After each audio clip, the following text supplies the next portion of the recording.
My husband and I owned an auto parts business since 2008. We sold that last year. We knew that that was happening. We knew we wanted to focus on real estate. So our dream was to get a campground at some point. We mentioned that to our real estate agent and he's like, oh, I think I know. There's this abandoned campground next to some property I used to own. That's how it started, and we found it and we saw the vision. There's just so much potential there. There's actually ways to do this when you don't have a giant bank account full of money. Well, how did you go about that? You're a mom of 4 and you actually have fostered children before. You've adopted one of them. Yeah. Can you talk to us a little bit about your experience with foster care? Today we're here with Heather Muir, who is an amazing lady, y'all, in all different kinds of ways.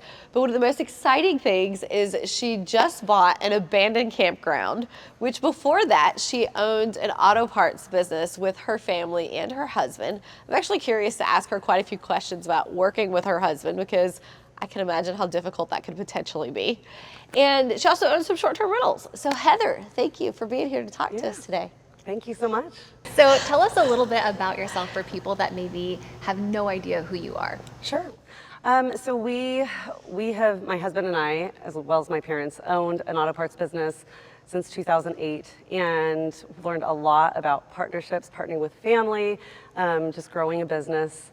And we sold that last year. My parents retired, and we knew that that was happening. We knew we wanted to focus on real estate. So a few years prior, we started purchasing short-term rentals and building up a portfolio. And then, yeah, now at this point, we have our short-term rentals. We manage for others as well.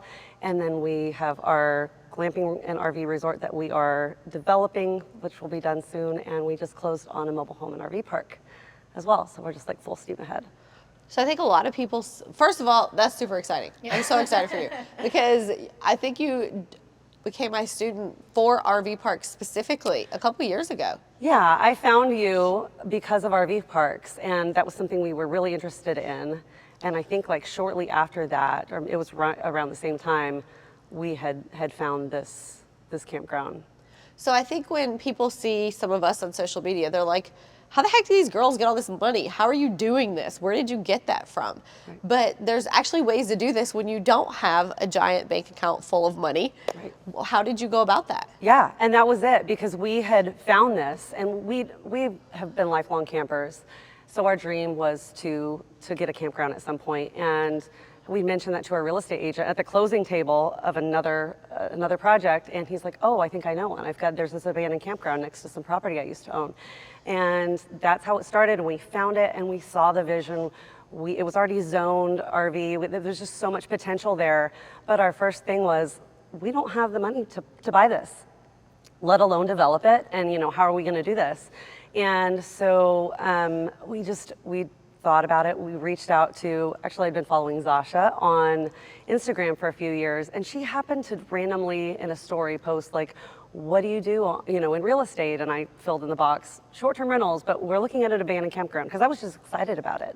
There was no like, I'm gonna reach out to her and like see if she can partner, but she responded and she was curious. And so I was like, well, I'm gonna go for it, and said, well, yeah, we've got this. If you're interested in partnering, we're actually looking for a partner if you want to learn more. And I'm still, to this day, amazed at the opportunities that are out there, just from finding the right person, even just on social media. We've been in this project for like a year and a half since we found this and started talking, and we've been through the SBA process, which is, it's a pain in the butt, but it was worth it for this particular project. I'm so glad we did it. We learned a ton, but that's how we were able to fund this deal. It was not through money that we had. We had the vision, we have the time, we have the resources and learning from people like you, and then she brought the money as well as some other partners that came together. So for those who aren't familiar with what you're talking about, you found a deal, mm-hmm. and you didn't have enough money to purchase it. No. So you found a partner who could raise money from other people for y'all to be able to purchase the property. And now you are partners in the RV park, correct? Correct. Awesome. Yeah. Okay, and so where do you go from there? How do you decide who does what? Like, because a lot of people fear partnerships. How do you make sure that like this doesn't go wrong in a couple of years? Mm-hmm. Like, what systems and processes did y'all put in place in order to make this successful? Yeah, that's really, really important, and something that I've learned I'm really passionate about is partnerships, because there is a lot that can go wrong, but there is so much that can go right when you find the right partners that are bringing the right skills that you need, and everybody wins. But it's really, I think the number one thing is having a really, really clear expectation of the roles and responsibilities, and having those hard conversations right off the bat, like the uncomfortable conversations of who's going to do what happens if, all those things, and making sure it's a good fit. And I mean, at this point, we've turned down money from people who we realized during the process of conversations were not going to be a good fit, and that's such a win, I think, at this point, in realizing that it's so, so important. Where did you learn how to do all this? Because this is your first time doing this, right? Well, but we had been partners with my parents, and when we did that, we were partners for 15 years, 16 years together. But when we got into that was such a good learning lesson. And there was struggles because none of us had been, my parents, my husband and I, we had not been business owners before. And we were like, we just one happy family, so excited to own a business together. And we learned really quickly that, oh my gosh, we need to figure out who's responsible for what.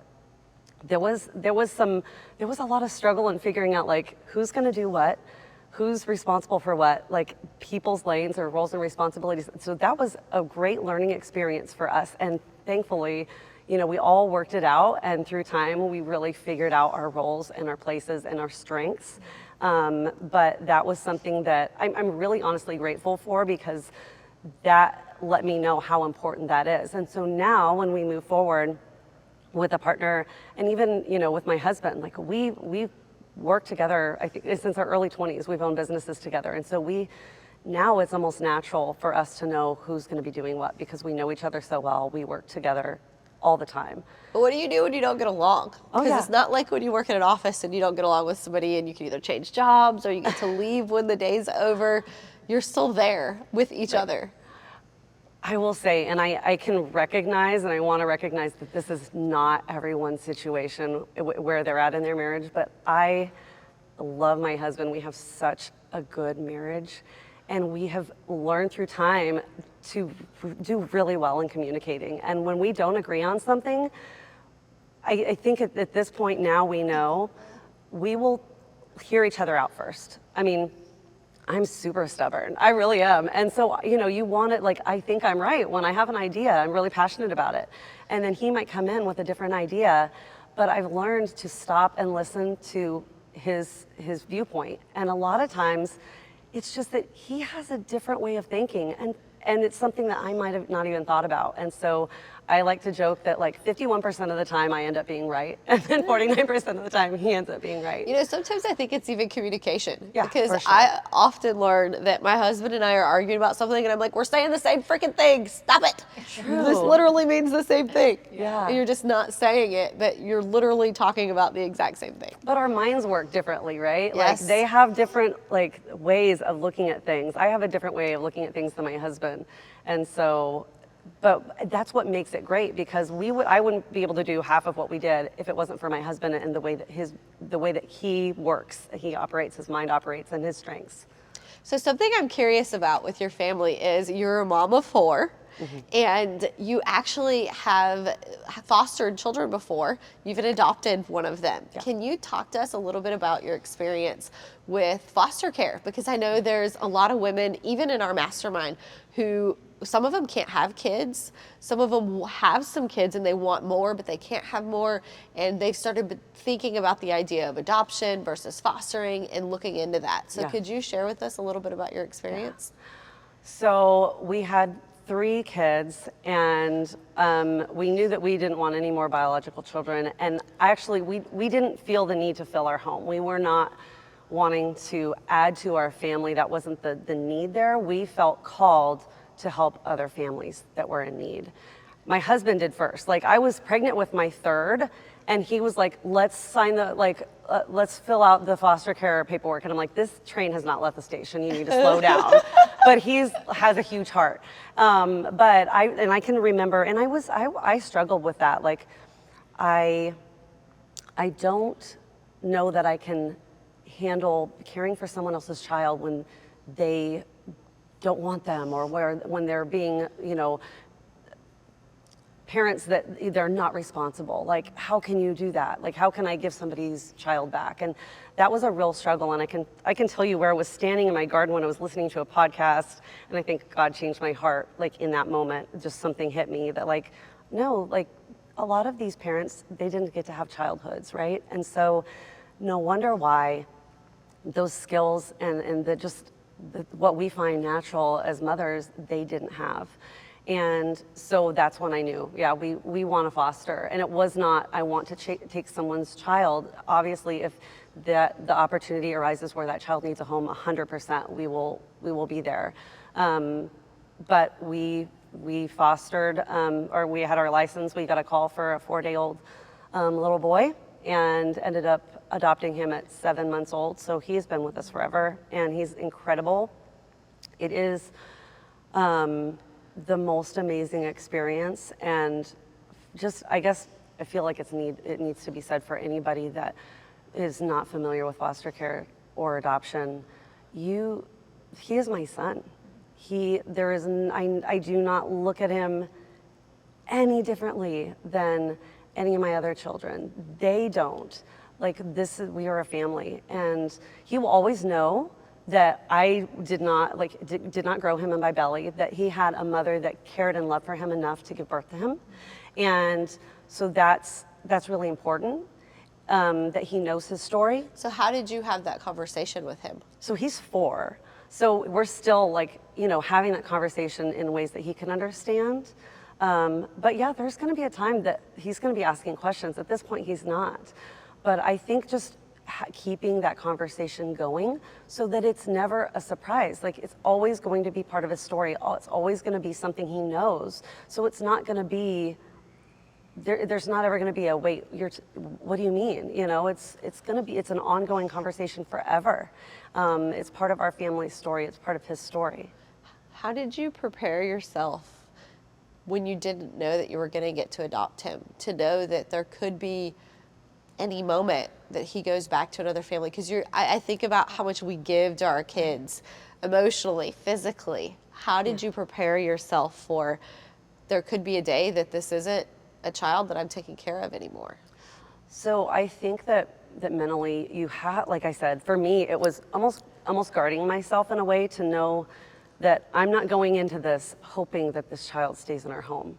I'm going into this advocating for this child and loving him and caring for him. And if the opportunity comes, to love on and care for the parents or the family that is trying to work to get him back. And so that's something that it's difficult, and it's a process. And I listened to a lot of podcasts, and I read a lot of books, and had a great community of other foster moms that had been through all sorts of things of, caring for children 3 years and then, reuniting them with families. So it's a community. It's just a lot of, it's like a mindset that you have to have going in so that you don't get hurt. Well, yeah, but I don't want to say, I loved him like my child from the very start. And so that had never changed. But it's just such a strange thing to have to explain. Like, I can't put into words what that felt like or how I prepared for that, but just, I always knew that might be the case. But in my mind, I was telling myself, I love him so much, but this may not be his forever home, and that's going to be okay. So can we rewind a little bit? Because you said that your husband came to you when you were pregnant with your 3rd child and was like, hey, you want to foster? How did that conversation even happen? And how did that go down? Because I'm kind of curious. I kind of wish I was a fly on a wall in the room when he asked you or talked to you. Or how did that happen? I don't know. He blows my mind. He has such a huge heart. And so he's always on board with these things before I am. We have a lot of friends who have adopted internationally, fostered and adopted. So it's always been kind of part of our community. So that makes a big difference, right? I talk to some people, they don't know anyone who has fostered or adopted, and so to them it is way more foreign than it is to us.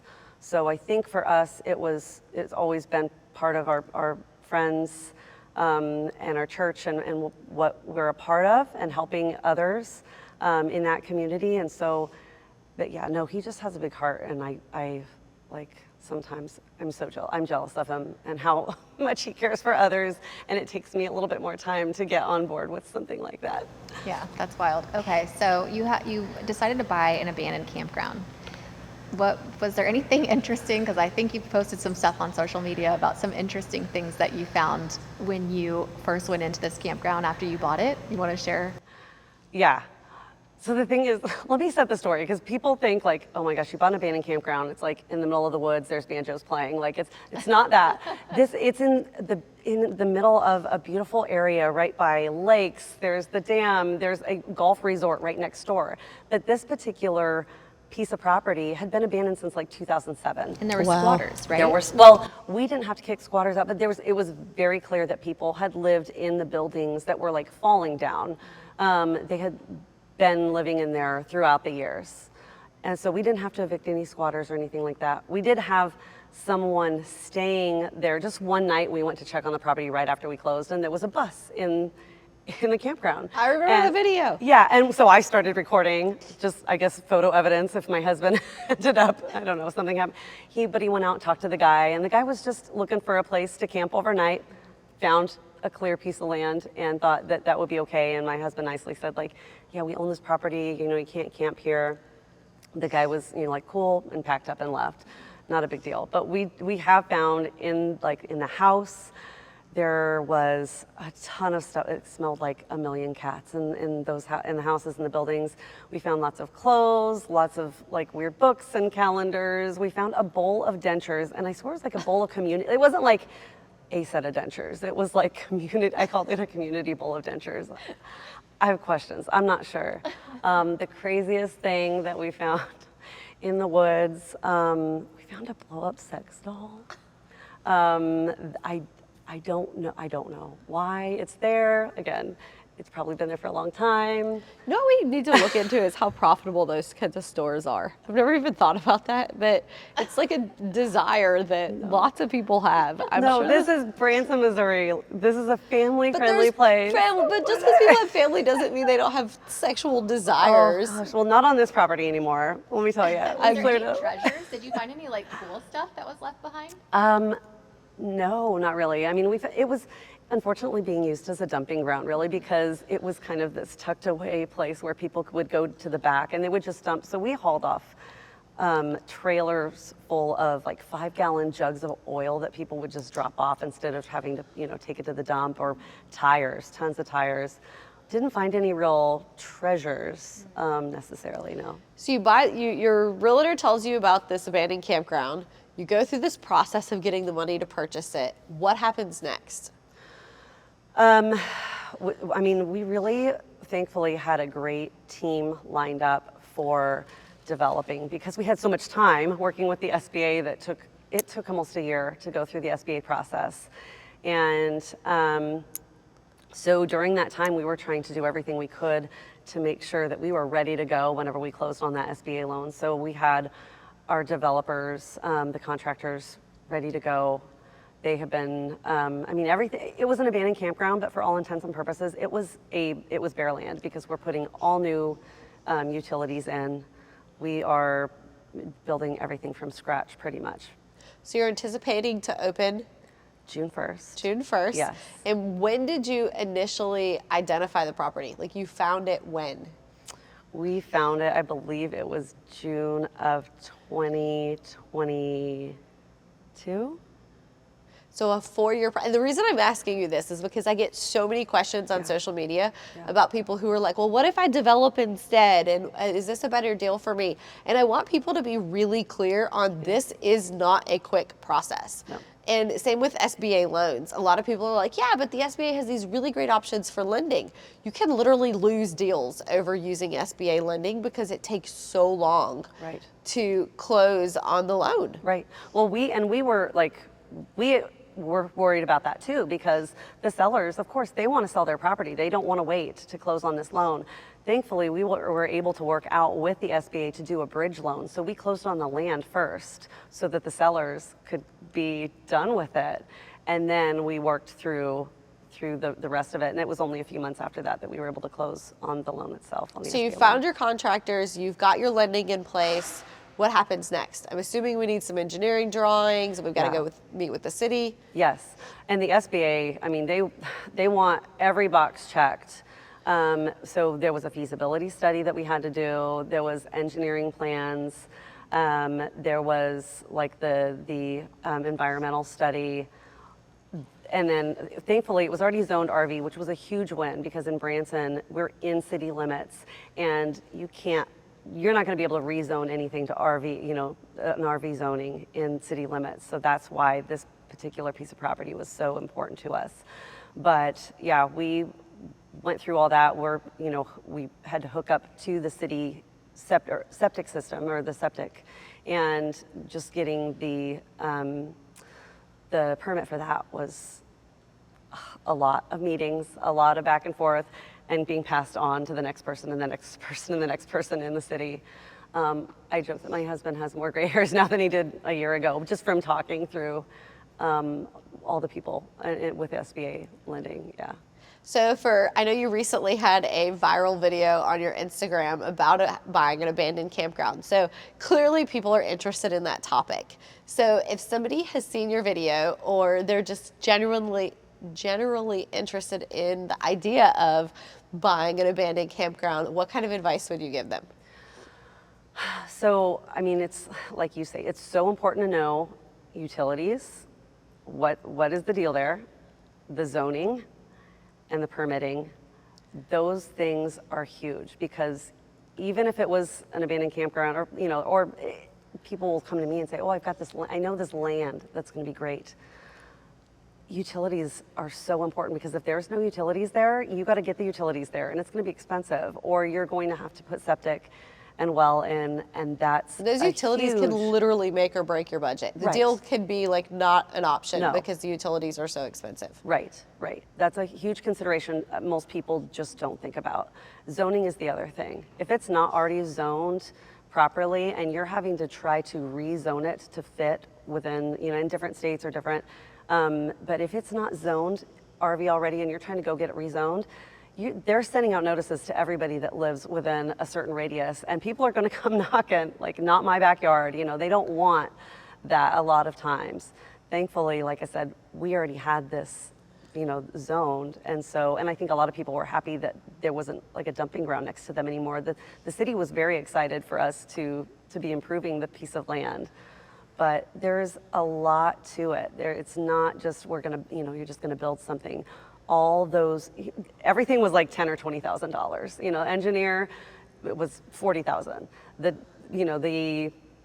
The permit just to hook up to water, it's $14,000. I feel like that's one of the biggest things that people who have bought maybe a residential real estate before, maybe they have a short-term rental, maybe they've done some house hacking, and that's one of the biggest things that they don't understand yet that they need to, is there is a massive jump in what things cost when you go from residential to commercial. Things as simple as I can remember buying a playground a few years ago. And you can't just buy this basic playground that's like $1,000 at Costco. You're looking at $20,000, $30,000, $40,000, $50,000 just to put a commercial playground. And then you need permits for that, and you need a GC to sign off on it. And it's an entire process for every little thing you want to do. Yeah. I mean, and people look at it and they're like, how glamorous to build this thing. And it is, and I love it. There's no regrets at all. But there's a part that makes you want to pull your hair out too. I mean, you have to love it because it's a lot of work.